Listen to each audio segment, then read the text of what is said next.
तसव्वक बिसिवाक गैरिही, अगर कोई शख्स किसी दूसरे का मिसवाक इस्तेमाल कर ले, क्या उसकी इजाजत है? जैसे घर में बहन भाई कभी कर लेते हैं। हदसना इस्माइल क़ाल हदसनी सुलेमान इब्न बिलाल क़ाल क़ाल हिशाम इब्न उर्वा अख़बरनी अबी अन आइशा रज़ियल्लाहु अन्हा क़ालत दखल अब्दुर्रहमान इब्न अबी बकर, दाखिल हुए अब्दुर्रहमान बिन अबी बकर व मअहू सिवाकुन, और उनके पास मिसवाक थी। ये अब्दुर्रहमान जो है ये हजरत आयशा के भाई हैं कि वो कमरे में आए और उनके हाथ में मिसवाक पकड़ी हुई थी, यस्तन्न बिही, और वो मिसवाक कर भी रहे थे। फनज़र इलैहि रसूलुल्लाह सल्लल्लाहु अलैहि वसल्लम, हुजूर सल्लल्लाहु अलैहि वसल्लम ने उनकी तरफ देखा। फक़ुल्तु लहू, तो मैंने अपने भाई को कहा, आतिनी हाज़ा सिवाक या अब्दुर्रहमान, अब्दुर्रहमान ये मिसवाक मुझे दे दो। फ़आतानीही, तो उन्होंने वो उनको दे दी। फ़क़समतुहु, तो वो कहती है मैंने उसको तोड़ा। सुम्मा मज़ग़तुहु, फिर मैंने उसको चबाया। फ़आतैतुहु रसूलुल्लाह सल्लल्लाहु अलैहि वसल्लम, तो मैंने उसे हुजूर सल्लल्लाहु अलैहि वसल्लम को दे दिया। फस्तन्न बिही, आपने उससे मिसवाक किया। वो मुस्तनिदुन इला सदरी, और आप मेरे सीने के साथ टेक लगाए हुए थे। इससे दो बातें पता चलती हैं।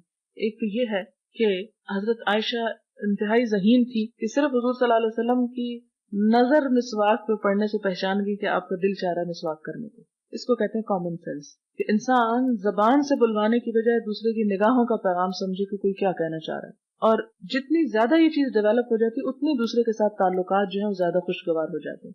और ये उस वक्त आता है कि जब एक दूसरे को मियां बीवी समझने की कोशिश करें, और ये अज़वाजी जिंदगी को खुशगवार बनाती है ये बात।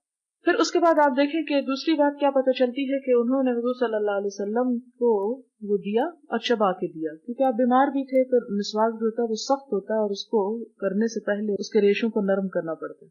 जिससे ये पता चलता है कि वो जो जूठा वाली बात है वो इस्लाम में नहीं है। अगर वैसे किसी की तबई अपनी कमजोरी की वजह से किसी का जूठा नहीं ले सकता तो ना ले, लेकिन औरत का लुआब दहन जो है वो मर्द के लिए नापाक नहीं है, उसे इस्तेमाल किया जा सकता है। जैसे बीवी का लुआब दहन जो है वो शौहर के लिए। कि एक और जगह पर आता है कि हजरत आयशा ने एक दफा रोटी खाकर रखी तो हुजूर सल्लल्लाहु अलैहि वसल्लम ने उसी जगह से उसको दोबारा खाया। तो इससे भी पता चलता है कि उनके दरमियान बाहम किस किस्म के ताल्लुकात थे।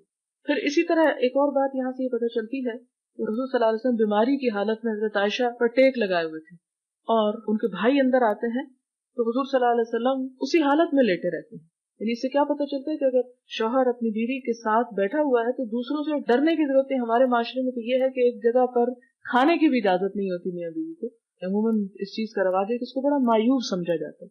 हालांकि ये एक ऐसा ताल्लुक है कि जिसमें हया के वो तकाजे नहीं कि जो किसी और जगह पर हो सकते हैं। इसलिए इस किस्म की चीजें पैदा करके एक मसनूई माहौल पैदा करना और ये जाहिर करना बज़ाहिर अजनबी नजर आना कि जी हमारा तो आपस में कोई ताल्लुक ही नहीं है और हम तो एक दूसरे के लगते ही कुछ नहीं है, तो ये चीजें जो हैं ये शायद इसलिए कि अमूमन हमारे यहाँ सास या नंदे वगैरह या और रिश्तेदार जेलस हो जाते हैं तो फिर उसको अवॉइड करने के लिए कि नजर न लग जाए ताल्लुकात को, तो इसलिए शायद ये सारी चीजें की जाती हैं। हमारा ऑन द होल एक माशरे का ट्रेंड है। लेकिन हम देखते हैं कि हुजूर सल्लल्लाहु अलैहि वसल्लम और अज़वाज मुतहहरात इकट्ठे पास भी बैठे हुए हैं, अगर एक दूसरे पे टेक भी लगाए हुए हैं तो उसको मायूब नहीं समझा गया। और दूसरी बात ये कि खास तौर पर आप सल्लल्लाहु अलैहि वसल्लम की तबीयत भी खराब थी। हमारे यहाँ तो अगर बीमार भी कोई हो तो शौहर को पास जाने की इजाजत नहीं कि उसको माइंड किया जाता है कि बस ये तो बीवी की खिदमत किए चले जा रहा है। हालांकि इस्लाम में बीवी की केयर करना और उसका इजहार करना जो है ये पसंदीदा चीज है, नापसंद नहीं। ऐसे जो रुकावटें हमने माशरे के अंदर कायम कर रखी हैं कि शौहर और बीवी किसी के सामने बात ही ना करें और बात करें तो वो बुरा मनाया जाता है या उसको बेहयाई समझा जाता है, ये बेहयाई में नहीं आता। एक तबई नेचुरल जो एक दायरे के अंदर या हुदूद के अंदर रह के जो ताल्लुक है दोनों के दरमियान, इस्लाम ने उसे नहीं रोका। ये रुकावटें हमारे माशरे की पैदा करना है। ये इन्होंने लिख के भेजा कि जदीद तहकीक के मुताबिक मिसवाक के अर्क में ऐसे केमिकल्स मौजूद हैं जो एंटीसेप्टिक और एंटी कैंसर होते हैं। इसीलिए आप सल्लल्लाहु अलैहि वसल्लम ने बहुत कसरत के साथ उसका जिक्र फरमाया।